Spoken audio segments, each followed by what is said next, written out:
முதலீட்டாளர்கள் ரொம்பவே ஆர்வமா காத்துட்டு இருக்க டூ டிரான்ஸ்மிஷன் லிமிடெடோட ஐபிஓ டீட்டெயில்லாம் பார்க்க போறோம். இந்த ஐபிஓல அப்ளை பண்ணா நமக்கு எவ்வளோ லாபம் கிடைக்கும்? லாங் டெர்முக்காக அப்ளை பண்ணலாமா? அப்படிங்கிற ஃபுல் டீட்டெயில நம்ம இந்த வீடியோல பார்க்கலாம். வாங்க வீடியோக்குள்ள போலாம்.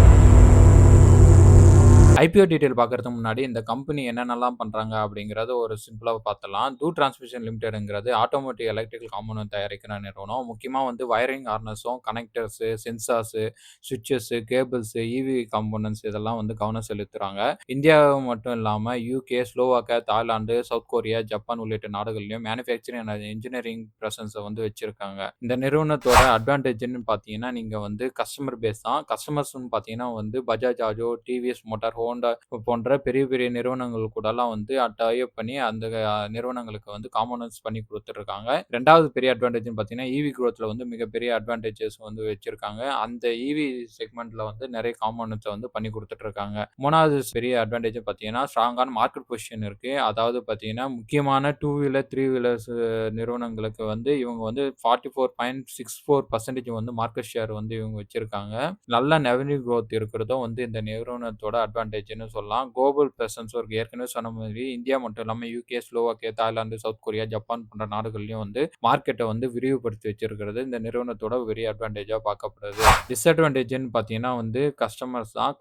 டாப் 5 கஸ்டமர் கிட்ட தான் மேக்ஸிமம் ரெவென்யூ இவங்களுக்கு வருது. 71% ரெவென்யூ இவங்களுக்கு டாப் 5 கஸ்டமர் கிட்ட இருந்து மட்டும் தான் வருது. 10 கஸ்டமர் கிட்ட இருந்து 82% ரெவென்யூ வருது அப்படின்றத நம்ம பார்க்குறோம். அடுத்தது வயரிங் ஹார்னஸ் மீது தான் அதிகமா டிபெண்டன்ட்டா இருக்காங்க. அதுல மட்டும் 78% ஆன பிசினஸ் வயரிங் ஹார்னஸ்ல இருந்து மட்டும் கவனமா வந்துட்டுருக்கு. அடுத்தது கேப்பிட்டல் இன்சென்டிவ் பிசினஸ் பார்த்தீங்கன்னா, நியூ பிளான்ட், மெஷினரி, டூலிங் மற்றும் வொர்க்கிங் கேப்பிட்டல் தேவைப்படும். தொடர்ந்து காசு தேவைப்பட்டுட்டே இருக்கும் இந்த நிறுவனங்களுக்கு. அடுத்து கடன் ரிஸ்க்கும் இருக்கு. இந்த நிறுவனத்து கிட்டத்தட்ட 555 கோடியா இருந்தது இப்ப 841 கோடியா அதிகரிச்சு இருக்கிறத நம்ம இவங்க கவனமா பார்க்கணும். இப்போ ஐபிஓ டீட்டெயில நம்ம பார்த்தலாம். ஐபிஓ ஆகஸ்ட் 10ஆம் தேதி ஓப்பன் ஆகி ஆகஸ்ட் 12ஆம் தேதி க்ளோஸ் ஆகுது. அலாட்மெண்ட்ங்கிறது ஆகஸ்ட் 13ஆம் தேதி கிடைக்கும்னு சொல்லியிருக்காங்க. கிடைக்காதவங்களுக்கு ரீஃபண்ட் ஆகஸ்ட் 14ஆம் தேதி கிடைக்கும். அலாட் ஆனவங்களுக்கு ஷேர்ஸ் ஆகஸ்ட் 14ஆம் தேதி கிரெடிட் ஆகும். லிஸ்டிங் பார்த்தீங்கன்னா ஆகஸ்ட் 17ஆம் தேதின்னு சொல்லியிருக்காங்க. இந்த ஐபிஓ டீட்டெயில் மட்டும் பார்த்தலாம். ஃபேஸ் வேல்யூங்கிறது ரூ. 2 இருக்கு. பிரைஸ் பேண்ட் ரூ.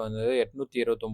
871 வரை இருக்கு. ஒரு லாட்டுக்கு குறைஞ்சபட்சம் நீங்க 17 ஷேர் வாங்குற மாரி இருக்கும். இந்த நிறுவனத்துல நீங்க வொர்க் பண்றவங்களா இருந்தீங்கன்னா, உங்களுக்கு ரூ. 80 டிஸ்கவுண்ட் கிடைக்கும். டோட்டல் இஷ்யூ பார்த்தீங்கன்னா, உங்களுக்கு 3,50,00,000 ஷேர்ஸ் இஷ்யூ ஆகுது. இதுல ஃப்ரெஷ் இஷ்யூன்னு பார்த்தீங்கன்னா, 1,50,00,000 ஷேர்ஸ் ஃப்ரெஷ் இஷ்யூவா வருது. ஆஃபர் ஃபார் சேல் முறையில 1,91,00,000 ஷேர்ஸ் ஆஃபர் ஃபார் சேல் முறையில வருது. குறைஞ்சபட்சம் ஒரு லாட்டுக்கு 17 ஷேர் வாங்கிரணும்னு சொல்லியிருந்தேன். அப்படி பார்த்தீங்கன்னா, நீங்க குறைஞ்சது ரூ. 14,807 இன்வெஸ்ட் பண்ற மாரி இருக்கும். மேக்ஸிமமா 13 லாட்டுக்கு அப்ளை பண்ணலாம். அப்ப ரூ. 1,92,491 நீங்க இன்வெஸ்ட் பண்ற மாரி இருக்கும் மேக்ஸிமமா. இந்த கம்பெனியோட ஃபினான்ஷியல்ஸ்ன்னு எடுத்துக்கிட்டீங்கன்னா, உங்களுக்கு அசெட் நல்லாவே குரோ ஆகுறத நம்மளால பார்க்க முடியுது. 2024ல 1,711 கோடியா இருந்தது அசெட் பார்த்தீங்கன்னா, 2026ல 4,114 கோடியா அதிகரிச்சிருக்கு. டோட்டல் இன்கமும் கிராஜுவலா இன்கிரீஸ் ஆயிருக்கு. 2,799 கோடியா இருந்தது 4,563 கோடி அதிகரிச்சிருக்கு. ப்ராஃபிட் ஆஃப்டர் டாக்ஸும் நல்லா கிராஜுவலா இன்கிரீஸ் ஆயிருக்கிறத பார்க்குறோம். EBITDA 512 கோடியிலிருந்து 710 கோடியா அதிகரிச்சிருக்கு.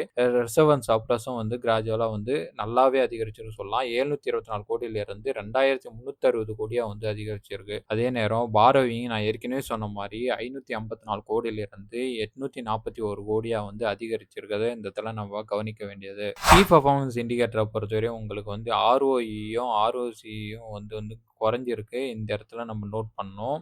2025ல 35% அந்த ROE 16% குறைஞ்சிருக்கு.